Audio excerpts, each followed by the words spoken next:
नमस्कार, खास कार्यक्रम में आपका स्वागत है। मैं हूं विनोद कुमार। दर्शकों, हम सब जानते हैं कि 2024 के लोकसभा चुनाव बिल्कुल नजदीक आते जा रहे हैं। काउंटडाउन शुरू हो चुका है और हर सियासतदान जो भी बात करता है वो सियासत से जुड़ी, स्वाभाविक सी बात है, सियासतदान है, जो भी बात करेगा वो सियासत से भरी हुई होगी। लेकिन कल जब हरियाणा में प्रधानमंत्री नरेंद्र मोदी ने कांग्रेस के को लेकर के जो स्टेटमेंट दी है, वो उन्होंने कहा है कि कांग्रेस को जमकर लताड़ दिया। आपको बताना चाहिए कि कांग्रेस पर तंज कसा है और साथ साथ उन्होंने कहा कि परिवार के मोह में फंसी है कांग्रेस पर इस तरह के आरोप भी लगते रहे हैं। मोदी विरोधी, गौर विरोधी मोदी।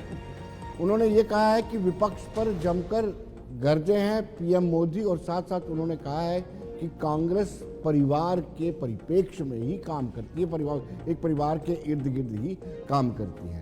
तो कहीं ना कहीं रेवाड़ी रैली में विपक्ष को नरेंद्र मोदी ने जमकर लताड़ा है, और साथ साथ में उन्होंने ये भी कहा कि कांग्रेस के पास कार्यकर्ताओं की कमी है, नेता एक एक करके छोड़ते जा रहे हैं, जैसे हमने आपको पहले भी बताया।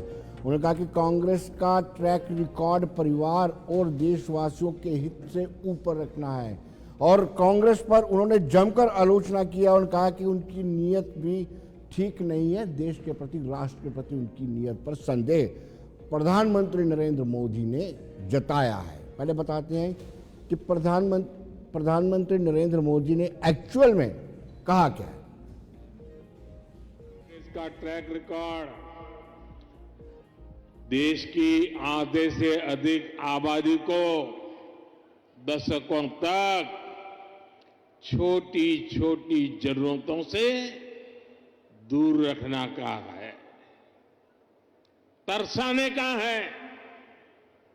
कांग्रेस का ट्रैक रिकॉर्ड सिर्फ एक परिवार के हित को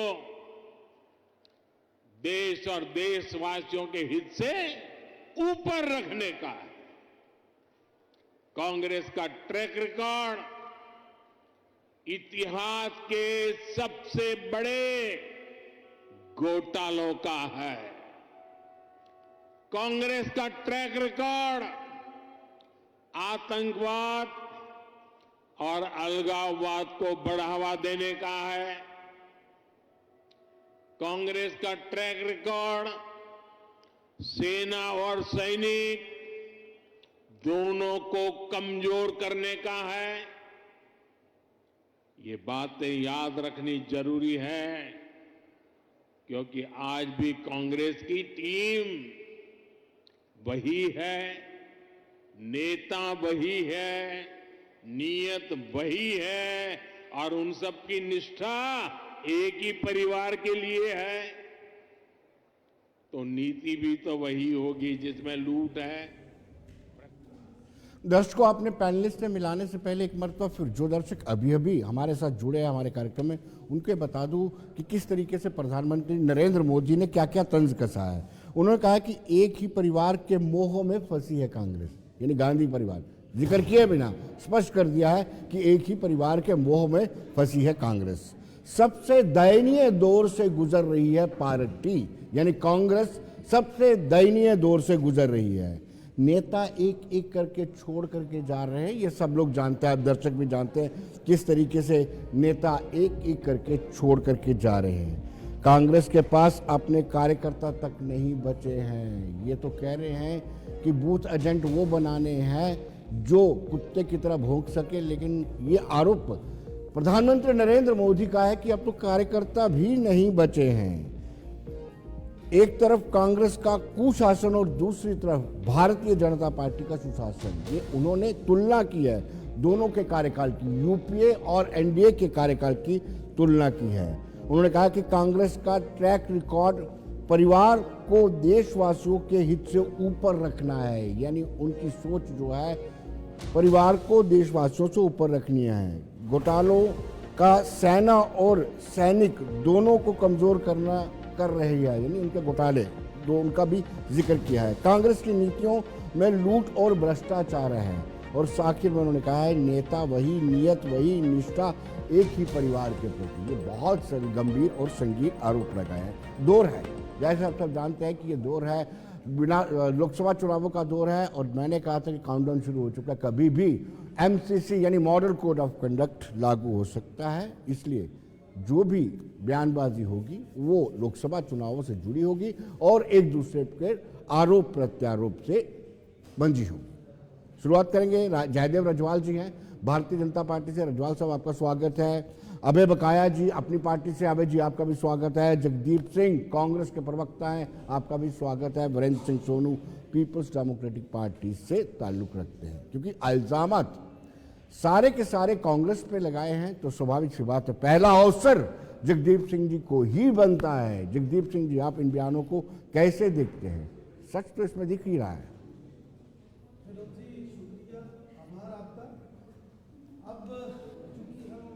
बड़ी मर्तबा अलग अलग विषयों पर जो कि राजनीति से जुड़े हैं चर्चा करते वक्त एक साथ बैठे हैं तमाम साथी। तो आज मैं पहला अनुरोध आपसे ये करूँगा, जो मुझे लगता है चूँकि हमारी एक नैतिक जिम्मेदारी उन दर्शकों के प्रति भी बनती है जो हमें देख रहे हैं, ताकि जिस भी प्रश्न विशेष पर बात हो मुद्दे से भटका ना जाए। मैं कुछ एक सवाल भारतीय जनता पार्टी के हमारे मित्र और बड़े सुलझे हुए नेता जो हैं इनसे करना चाहूँगा, और मैं एक रिक्वेस्ट करूँगा कि जो सवाल मैं पूछूँ बजाय उसको घुमाने के, जो इनका चिरपरिचित अंदाज है, मुद्दे पर रहे। आपने भूमिका में जो पहली बात कही, जो माननीय प्रधानमंत्री नरेंद्र मोदी जी के मुखारबिन से निकला, परिवारवाद का। देखिए, मुझे बड़े दुख और अफसोस के साथ ये कहना पड़ रहा है कि हमारे माननीय, हम सबके माननीय प्रधानमंत्री नरेंद्र मोदी जी के कार्यकाल में जो प्रधानमंत्री पद की गरिमा है वो किस तरीके से तार तार हुई है, इसके हजारों उदाहरण हैं। मसलन चुनावी प्रचार से अगर हम शुरू हो जाएं तो नए नए रिकॉर्ड प्रधानमंत्री नरेंद्र मोदी जी ने बनाए, लेकिन अपने ही शब्दों से हमारे माननीय प्रधानमंत्री कैसे पलटते हैं ये मैं बताना चाहता हूं। आपको याद होगा 10 साल के कार्यकाल के बाद उनका जो आखिरी अभिभाषण था, पहली तो बात, कांग्रेस को कोसे बिना वो पूरा नहीं होना था। उन्होंने ये नहीं बताया कि उन्होंने 10 साल में क्या किया, लेकिन पंडित जवाहरलाल नेहरू पर सवाल जरूर खड़ा किया। आपको याद होगा जब ये बात वो सदन के अंदर कर रहे थे तब उन्होंने परिवारवाद की बात की, और उस दौरान तरुण गोगोई साहब ने उनसे ये सवाल पूछा। आप अगर इस तरह की बात करते कि प्रधानमंत्री के पद की गरिमा का बिल्कुल ख्याल प्रधानमंत्री नरेंद्र मोदी ने नहीं रखा है, तो आपके राहुल बाबा ने किस तरीके से उस कैबिनेट के फैसले को फाड़ दिया था, और पत्रकार वार्ता करते हो आपसे मैं ये उम्मीद बिल्कुल मैं इसका भी जवाब दूंगा, पर पहले ये बता दूं, अगर मैंने गरिमा का सवाल उठाया तो वो क्या, वो जरा सुन लीजिए। जब गोगोई साहब ने परिवारवाद पर उनसे सवाल पूछा तो जानते हैं प्रधानमंत्री जी ने क्या कहा? अरे कोई बात ही नहीं है, एक परिवार से अगर 10-10 लोग भी आए तो मुझे कोई ऐतराज नहीं है, बड़ी अच्छी बात है। ये प्रधानमंत्री जी कहां कह रहे हैं? देश की सदन में। और आज रेवाड़ी में जाकर वो क्या कह रहे हैं? कांग्रेस को परिवारवाद पे घेर रहे हैं। रही बात राहुल गांधी जी की, देखिए मैं उन प्रवक्ताओं में से नहीं है जो जहां पर हमें लगे कि हम कहीं पर हमारे एंड से कोई कमी रह गई है या कोई त्रुटि है उसको ना माने। यह सच है कि राहुल गांधी जी जब उनका पॉलिटिकल कैरियर की शुरुआत हुई उसके बाद से लेके आज तक का जो उनका व्यक्तित्व है उसमें बड़ा अंतर आया है, और उन्होंने बहुत कुछ इस देश के सामने रखा है। सुनिए, आक्रोश में आके, रोष में आके, वो भी जनहित की बात थी जब ये मामला सामने आया। अब अगर हम उसी को उठाकर बात करेंगे, आज जो मैंने सवाल इनसे पहला पूछा, जैसे प्रधानमंत्री जी ने परिवारवाद पर आरोप लगाया है, तो देश की सदन के अंदर वो ये कैसे कहते हुए नजर आए कि अगर एक परिवार से 10-10 लोग भी आ जाए तो मुझे कोई ऐतराज नहीं। पहले इनसे इसका जवाब ले लीजिए, फिर आगे। रजवाल साहब, सवाल ये उठता है, जयशाह के बारे में भी आप जानते हैं, राजनाथ सिंह के बेटे के बारे में भी आप जानते हैं, मुंडा फैमिली के बारे में भी आप, कितने नाम लूं मैं, उसको आप जस्टिफाई करेंगे? एक गांधी परिवार से कोई निष्ठा रखता है तो जस्टिफाई हो नहीं पाता है, आपको डाइजेस्ट नहीं होता है। विनोद जी, निष्ठा की बात अलग होती है जी, निष्ठा रखना तो अलग चीज होगी, लेकिन पूरे विश्व को पता है, पूरे हिंदुस्तान को पता है कि कांग्रेस पार्टी एक ही परिवार के आगे पीछे ही घूमती है। अगर इनके प्रेसिडेंट किसी को बनाते हैं, वर्किंग कोई और करता है, नाम किसी को और होता है, और everything revolves around Gandhi only, whether that is Sonia Gandhi और राहुल गांधी, और उन्हीं के। और इन्होंने बिल्कुल सही कहा कि अब वो आहिस्ता आहिस्ता वो थोड़े मेच्योर हो रहे हैं, और आपने भी सही कहा कि 55 साल की उम्र में भी आके अगर वो मेच्योर हो रहे हैं तो इट्स वेरी गुड, और वी आर एक्सपेक्टिंग कि आने वाले 8-10 सालों में और अच्छे मेच्योर हो जाएंगे। और जिस तरह से अभी रणनीति चल रही है, माननीय प्रधानमंत्री जी ने रेवाड़ी में जो कहा बिल्कुल सच कहा।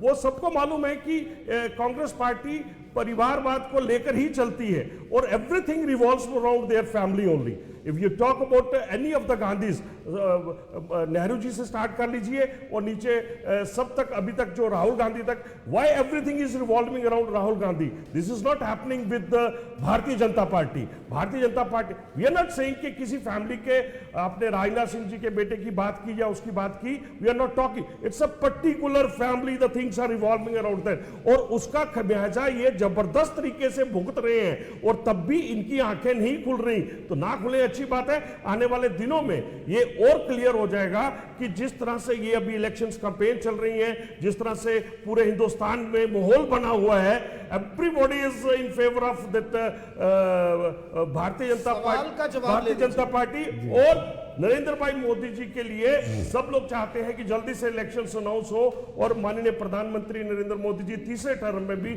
यहां पे आए। और इसमें कोई दो राय नहीं है कि भारतीय जनता पार्टी और नरेंद्र भाई मोदी जी ने जो कंसेप्ट तैयार किया, नहीं, जो आप डिलीवर परिवार किया, को किस तरीके से तर्क संगत बताते हैं? किसको? परिवारवाद को। परिवारवाद, it's a simple thing, the way they people are doing it, और ये over and again they are doing, it's not one time only, over and again they are doing it, over and again they are doing it. लेकिन जगदीप जी आपसे संतुष्ट नहीं है? जगदीप जी एक मरतबा फिर आप इनसे सवाल इनको पूछिए। ये पीछे हो ही नहीं सकते। देखिए एक मिनट, देखिए ऐसा है कि अगर ये राहुल गांधी जी को पीछे कर देते हैं, जो थोड़ी बहुती बची है कांग्रेस, जो थोड़ी बहुती बची है वो भी सारी ढेर हो जाएगी। They are scared of all these things, और उसी के लिए बार बार कि ये इसी को आगे करो, इसी को आगे करो, अच्छी बात है। जो रह गया थोड़ा सा, वी आर एक्सपेक्टिंग कि आने वाली इलेक्शंस में ये मुश्किल से डबल डिजिट में भी पहुंचेंगे, इसकी भी संभावना दिखती नहीं है दूर दूर तक कि ये कांग्रेस पार्टी डबल डिजिट में भी लोकसभा में पहुंचे। मतलब आपको इतना कॉन्फिडेंस है? ईवीएम पे कॉन्फिडेंस है, लोगों पे कॉन्फिडेंस है, मतदाताओं पे कॉन्फिडेंस है? सोनू जी से पूछना नहीं, एक मिनट, आपने ईवीएम की बात की ना, विनोद जी, आज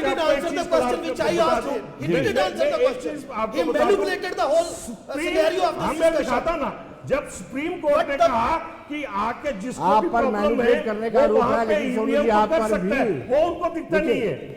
डिबेट लंबी है, इशू भी बड़ा है, लेकिन परिवारवाद की बात जब आती है तो आप पर भी लांछन लगते हैं, पीपल्स डेमोक्रेटिक पार्टी पर भी तंज कसे जाते हैं। मैं हसन मीर, मुजफ्फर बेग, तारिक करा, इन सब की बात करता हूं, उनको आपने मौका नहीं दिया।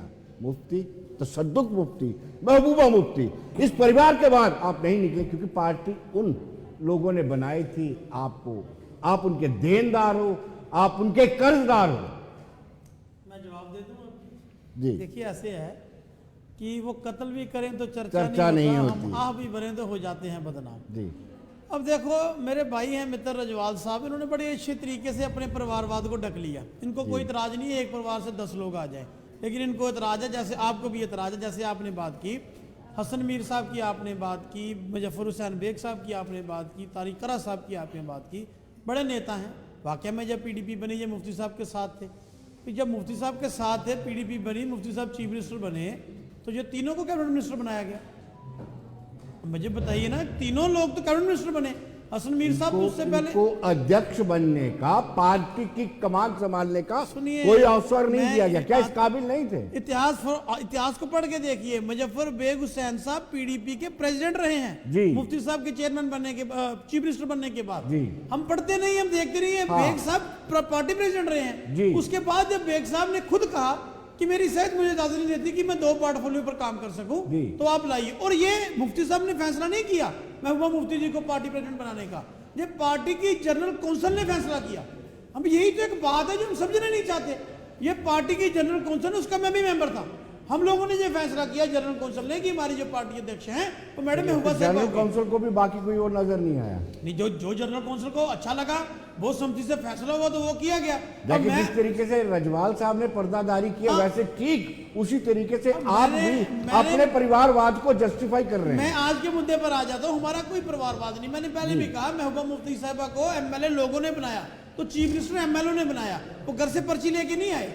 दूसरी बात मैं आपसे कहना चाहता हूँ, आज एक मुद्दे पर हम खड़े हैं, प्राइम मिनिस्टर साहब ने रैली की, वहां उन्होंने तकरीर की, उन्होंने कहा कांग्रेस घोटालों की जन्मदाता, कहा इनके नेता घोटालेबाज हैं। तो आदर्श स्कैम पर जरा जवाब दें रजवाल साहब को, प्राइम मिनिस्टर साहब को मैं पूछ नहीं सकता, वो तो जवाब देंगे नहीं। भी जिसको आपने आदर्श स्कैम का चोर कहा, मैंने नहीं कहा, किसी और ने नहीं कहा, आपने कहा, तो आपने उसको आज राज्यसभा में भेजा है। बताइए वो कौन सा तीर्थ ना आके आया जनाब, उसकी करप्शन सारी दूर होगी। जहां वो पहले चोर था, जहां आज सही है, जहां आज सही है। आप एक बात इस जगह पर तो खड़े हो जाओ। मैंने इसीलिए कहा है, मैंने कल भी कहा था, मैं आज भी कहता हूं, बदला जो रंग जनाब ने तो हैरत हुई मुझे, गिरगिट को मात देगी फितरत जनाब की। भी हमें समझ नहीं लगती चोर कौन है, जिसको ये कहते हैं वो चोर है, अगले दिन साथ कैसे बनता है। और बात आप करप्शन की करते हैं, घोटालों की करते हैं। भाई आपके घोटाले तो एक से एक बढ़कर है। मैं छोड़ता हूं देश की बात नहीं, मैं जम्मू कश्मीर की करता हूं। आपके फार्मर एमएलसी ने इल्जाम लगाया कि रेत बजरी के रेट इसलिए बड़े हैं कि एक बड़े नेता का पीए महीना लेता है आके। प्रेस कॉन्फ्रेंस की मैंने और जगदीप जी ने थोड़ी कहा, आज तक 3 साल से आप जांच नहीं करा पाए, वो करप्शन किसने की है। दूसरी बात, आज सीनियर IAS ऑफिसर हैं, आप भी जानते हैं, उन्होंने प्रेस कॉन्फ्रेंस करके कहा कि पता नहीं कितने हजार करोड़ का घोटाला हो गया, इतने शायद मुझे जीरो भी नहीं आते। तो आज किसी और ने नहीं कहा, सरकार के सीनियर IAS अफसर ने कहा और लिखती तौर पे कहा। आज तक सरकार जांच नहीं कर पाई। आप बताइए ना, मुझे बताइए, जिनको आपने जम्मू कश्मीर में करप्ट कहा, उनको आपने अपनी पार्टी में शामिल करके आपके दफ्तर में बैठ के उन लोगों की समस्याएं सुनते हैं, जिनको आप और आपके नेता जम्मू कश्मीर की समस्या बताते थे, वो लोगों की समस्या हल कर रहे हैं। आप मुझे बताइए भाई, मेरी एक बात सुनिए, एक वो हमारी डोगरी में कहावत है, छजते बोले तो छाननी की बोले। ये परिवारवाद, करप्शन, घोटालों पर आप मत बोलो। आप सबसे बड़ा घोटाला हो, आपने उन लोगों को चोर कह के सुबह साथ बना लिया। और जो परिवारवाद की आप बात करते हैं, मैं इनसे पूछना चाहता हूं, अनुराग ठाकुर साहब के बारे में बोलेंगे, पंकज सिंह साहब के बारे में बोलेंगे, अगर आप बोलते। और सबसे बड़ी बात, प्राइम मिनिस्टर साहब ने उसमें कहा अगर कोई काबिल है तो बताइए जनाब, जयंत शाह ने कौन सी रणजी खेली थी, कौन से टीम में वो शामिल थे, इतना बड़ा ओहदा आपने उनको दे दिया। आप मत बोलिए, आप बात करने के लायक नहीं है। क्यों नहीं है? क्योंकि आप सिर्फ और सिर्फ एक काम के लिए काम करते हैं, सत्ता, दिस वे और दैट वे, मंदिर मस्जिद, हिंदू मुस्लिम। आज आप देश की बेरोजगारी पर बात क्यों नहीं करते, महंगाई पर प्राइम मिनिस्टर साहब क्यों नहीं बोलते, क्यों नहीं आप रोजगार, आप क्यों नहीं बोलते सिलेंडर की कीमत पर, आप क्यों नहीं बोलते दाल की कीमत पर, तेल की कीमत पर। ब्रेक पर जाने से पहले मैं सोनू जी को एक चीज बता देता हूं कि जब डॉक्टर फारूक अब्दुल्ला JK के बने थे, तब आपने सवाल पूछा था कि उन्होंने कौन सी CK नायडू ट्रॉफी खेली है। ब्रेक से मिलते हैं, छोटे से ब्रेक के बाद। अभी आपके पास रुकते हैं एक छोटे से ब्रेक के बाद। जी